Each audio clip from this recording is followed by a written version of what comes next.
Ang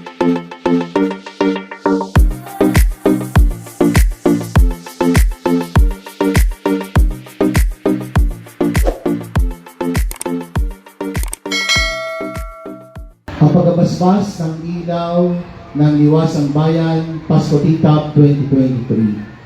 Sa ngalan ng Ama at ng Anak at ng Espiritu Santo, ang ilaw ng Liwasang Bayan na ito ay isang pagpapala sa ating lahat. Ito ay tanda ng kagandahan, kabutihan at pangako ng Diyos.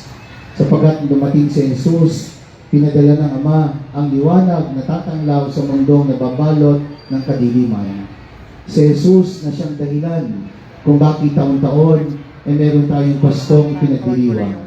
Sapagkat ang Diyos sa salita ay nagkatawang tao at namuhay kasama ng mga tao. Ang Pasko na nagbibigay saya at pag-asa sa bawat pamilya, lalo tigit sa panahon na tayo nahihirapan na harapin ang mga hamon at pagsubok ng buhay. Ang Pasko Titap ay nagpapaalala na tayo ay liwanag at ganda sa bawat isa.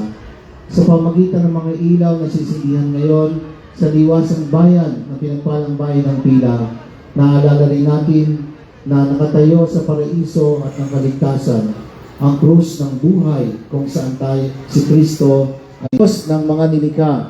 Pinasasalamatan ka namin sa mga ilaw na ito na sa gabing ito ay sisindihan sa Pasko Titap 2023 sa pinagpalang bayan ng Pila. Ito ay nagpapaalala ng pangako ng buhay sa aming mga tahanan at liwanag na hatid ng iyong pagdating sa aming piling. Basbasan mo po ang mga lingkod bayan sa pinagpalang bayang ito at ang lahat ng tumulong upang maging katuparan ang Pasko Titap na ito. Sa liwanag na hatid ng Paskong darating, kami ay naghihintay din sa pagdating ni Jesus sa aming puso at sa walang hanggang katarungan, kapayapaan kanyang dulot. Ikaw ang aming Diyos na nabubuhay at naghahari magpakailanman. Hinihiling namin ito sa pangalan ni Jesus na aming ilaw at tagapagligtas.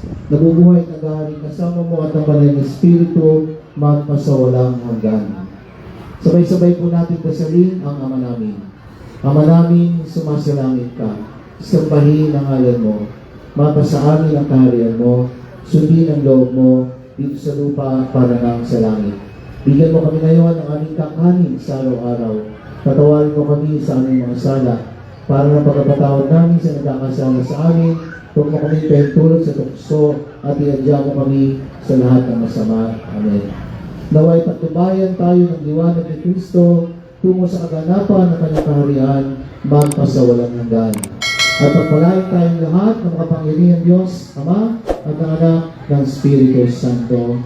Amen. Palakpakan po natin ang ating Panginoon.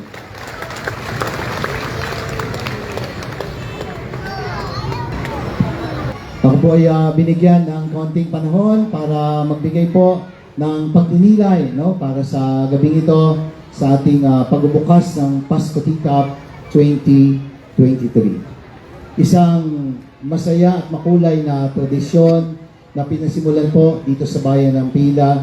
Nagsimula po sa panahon ng panunungkulan ng ating, tama po ba, Mayor?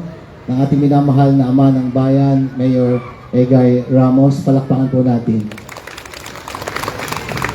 Ang ginagawa po natin na pagsisindi ng mga ilaw sa Pasko Titap 2023 ay isang malinaw po na paalala sa atin ng Diyos na sa panahon ng kadiliman, ang hanap po natin ay liwanag.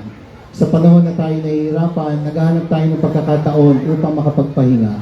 Sa mga pagkakataon na tayo ay nagugulong isipan dahil sa mga alalahanin ng buhay, naghahanap tayo ng pagkakataon ng mga dahilan kung paano, kahit paano ay maibsan ang ating mga lungkot na nararamdaman.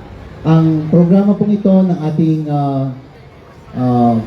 bayan, Sangguniang Bayan, sa pinagpalang bayan ng Pila, ay naglalayon po na kayo ay bigyan ng aliw. Bigyan kayo ng pag-asa. Bigyan kayo ng lakas sa panahon na tayong lahat ay nahihirapan. Pero huwag natin kalilimutan na ang lahat ng ito ay naging posible because God has made it possible for all of us. Pinagkalooban tayo ng biyaya na maging masaya habang binibilang natin ang mga araw papalapit sa panahon ng Kapaskuhan.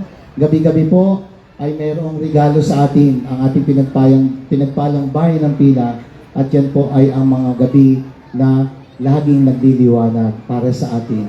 Na para bang kahit mahirap ang buhay, may liwanag na nagbibigay sa atin ng saya. Hindi po alisin ng Pasko Tita pa mga problema natin. Huwag natin kalilimutan. Pagkatapos po ng Pasko Tita, babalik tayo sa realidad ng buhay.